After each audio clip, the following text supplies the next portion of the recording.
ఏమన్నా అనుకోవచ్చు. మీడియా ప్రతి మీడియాకి ఏ ఛానల్కైనా అడగండి. ఉందా క్వశ్చన్ ఉందా? ఏం పర్వాలేదు, ఫ్రెండ్లీగా అడుగుదాం. ఫ్రెండ్లీగానే, శత్రుత్వం వద్దు, ఫ్రెండ్లీగానే. నేను పోయిన తర్వాత అది ఇది అని చెప్పి రాస్తే మాత్రము మరి మీరే అన్నారు పట్టాల మీద పండబెడతారా? మరి అది లేకపోయినప్పుడు మీరు నిరూపించకపోతే పట్టాల మీద పండబెట్టే కూడా నేను సిద్ధంగా ఉన్నాను.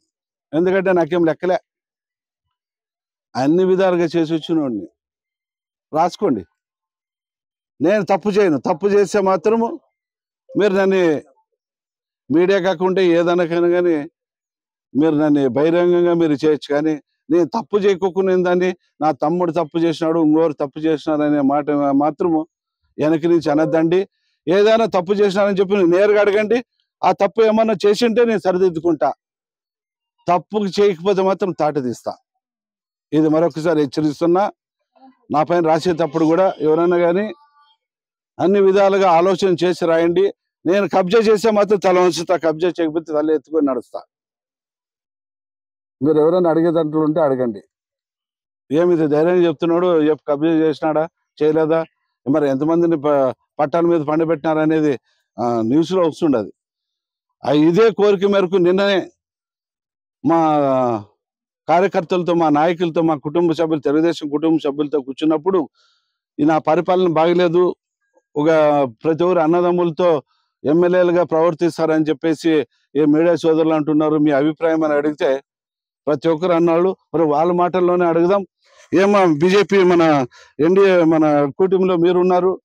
నా తమ్మునోళ్ళు రాజకీయం కానీ లేదంటే నా కొడుకు కానీ ఎప్పుడైనా ఏమైనా దౌర్జన్యాలు చేస్తున్నారా లేదా అనేది మన ఎన్డీఏ గవర్నమెంట్ ఉన్న సభ్యులు బీజేపీ నుంచి మా తమ్మునోళ్ళు ఉంటే మేలా, లేదంటే మా తమ్మునోళ్ళు మీరైనా ఇంట్లో పెట్టండి, ఎమ్మెల్యే మీరు కదా, మీరే మాకు ఉండండి అని చెప్తే కూడా దానికి సిద్ధంగా ఉన్నాయని చెప్పేసి మీ కోరిక మేరకు ఇప్పుడు ఇక్కడ ఉన్న తెలుగుదేశం మన కుటుంబ సభ్యులు కూడా ఇది మాట్లాడుతున్నా. అన్న మీ పరిపాలన తమ్మునోళ్ళ రాజకీయం కాదు, మీరే చేయండి అని చెప్పినా దానికి సిద్ధంగా ఉన్నాను.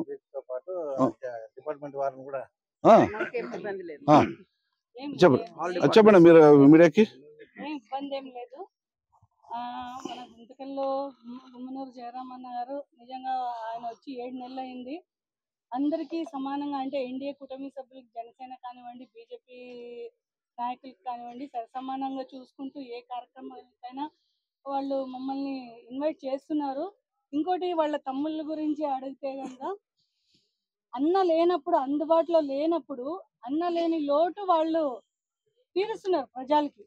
అంటే వాళ్ళకి ఏ సమస్య ఉన్నా ప్రతి దానికి ఎమ్మెల్యే అందుబాటులో ఉండరు కదా. వాళ్ళు మీటింగ్కి వెళ్ళినప్పుడు, ఇంకొక దానికి వెళ్ళినప్పుడు కానీ ఆ ప్లేస్ లో వాళ్ళ తమ్ముడు ఉండి ప్రజల సమస్యల్ని తీరుస్తున్నారు. అంతేకాని దౌర్జన్యం అయితే నాకు ఇక్కడ కనపడలేదు. ఇంకా ఎవరైనా మనోళ్ళు ఒకవేళ తమ్మునోళ్ళు ఉంటే మేళ ఉంటే బాగలేదు అనేది కూడా ఎవరైనా సిద్ధంగా.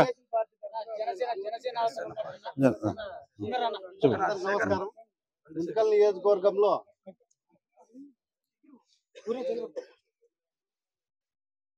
నియోజకవర్గంలో గత పోయిన ప్రభుత్వంలో ఎవరు బాగుపడినారు, ఎవరు బాగుపడినారనేది మీడియాకి తెలిసే ఉంటుంది.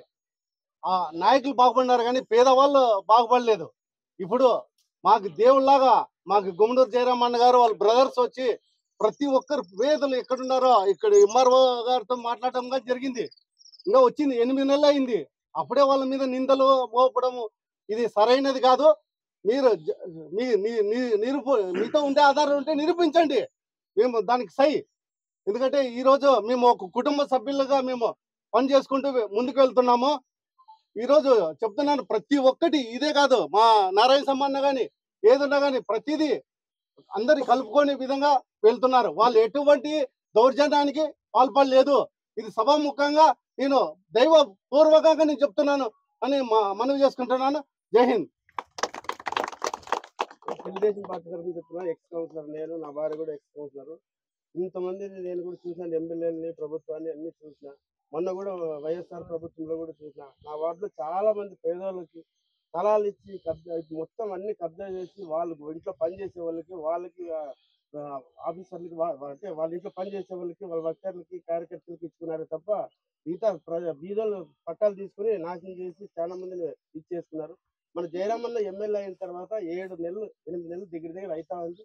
ఇంతవరకు అయింది ఏ నాయకుడు కూడా కార్యకర్తను పిలిచి నువ్వు ఇది కావాలా ఏం కావాలా అని అడిగి ఎప్పుడు చేసింది లేదు. మన జయరామన్న అయితే ఈ 7 నెలల్లో ఏ కార్యకర్త పోయినా కూడా అంటే నాయకుడు అనేది లేకుండా కార్యకర్తకు కూడా సాయం చేసి పనులు చేసి ఈ రోజు ఇస్తున్నాడు. దౌర్జన్యం అది ఇది అంటే వాళ్ళు ఇంతవరకు దౌర్జన్యం ఎక్కడ చేసింది కూడా లేదు. ఊరినే TV9 ఆన్ అది దాంట్లో దీంట్లో ఊరినే ఇచ్చేస్తున్నారు తప్ప వాళ్ళకి వచ్చింది అంటే ప్రూఫ్ తో సహా వస్తే అన్న సవాల్ చేస్తున్నాడు, దానికి మీరు అంగీకరించాలి. ఇంకోటి అదే పనిగా దౌర్జన్యం చేస్తున్నారు అని ఇచ్చేస్తున్నారు. 24 గంటలు నారాయణ సామన్న గారు గుంటకల్లో ఉంటూ పేదలకు ఏది వచ్చినా కూడా పోలీస్ స్టేషన్ వచ్చినా రెవెన్యూ ఆఫీస్ వచ్చినా ఆయన సేవలు చేసుకుంటూ ఇచ్చేస్తున్నాడు. ఎమ్మెల్యే గారు ఏదైనా ఊరికి పోయినప్పుడు ఆయన ఉన్నప్పుడు ఉండి చేసి ఇచ్చేస్తా ఉన్నాడు. మన గుంటకల్లో మాత్రం గిరిజనాలు అంటే ఎమ్మెల్యే గారు ఎవరు చేయలేదు. మా తెలుగుదేశం కుటుంబ సభ్యులంతా మేము ఇప్పుడు జయరామన్న ద్వారానే మేము బాగున్నామని మేము తెలియదు.